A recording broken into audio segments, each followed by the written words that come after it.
விழுப்புரம் வடக்கு மாவட்ட அதிமுக சார்பில் ஏழை எளிய மக்களுக்கு நலத்திட்ட உதவிகள் வழங்கும் விழா நேற்று நடைபெற்றது. விழாவில் தையல் இயந்திரங்கள், சமையல் கேஸ் அடுப்பு, வேட்டி சேலைகள் என 25 லட்சம் ரூபாய் மதிப்பிலான நலத்திட்ட உதவிகளை வழங்கி சட்டத்துறை அமைச்சர் சி.வி. சண்முகம் உரையாற்றினார்.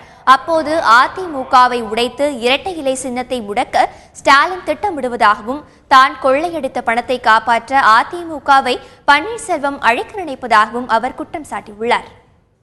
தான் கொள்ளையடித்த பணத்தை காப்பாற்ற வேண்டும், தான் அடித்த ஊழலில் இருந்து தப்பித்துக் கொள்வதற்காக இன்றைக்கு திமுகவோடு, கருணாநிதியோடு, ஸ்டாலினோடு உறவு வைத்துக் கொண்டு எந்த இயக்கத்தால், எந்த இரட்டை இலை சின்னத்தால் வெற்றி பெற்று முதலமைச்சர் பதவியெல்லாம் பார்த்தாயோ அந்த இயக்கத்தையே இன்றைக்கு அழிப்பதற்கு கங்கணம் கட்டி கொண்டிருக்கிறார் இந்த ஓ பன்னீர்செல்வம். இல்ல, இந்த பன்னீர்செல்வத்தை பிறகு 1000 பன்னீர்செல்வம் துரோகிகள் வந்தாலும் சரி, ஸ்டாலின் இல்ல இன்னும் 100 பேர் வந்தாலும் இந்த இயக்கத்தை, அனைத்து இந்திய அண்ணா திராவிட முன்னேற்ற கழகத்தை 1.5 கோடி தொண்டர்கள் இருக்கின்றவரை ஆட்டவோ அசைக்கவோ இந்த அதிமுகவை முடியாது. நேரடியாக அனைத்து இந்திய அண்ணா திராவிட முன்னேற்ற கழகத்தை எதிர்த்தால், இரட்டை இலை சின்னத்தை எதிர்த்தால் தான் வெற்றி பெற முடியாது என்பதை உணர்ந்த ஸ்டாலின் அதிமுகவை உடைக்கணும், 2ஆ 3ஆ உடைக்கணும்.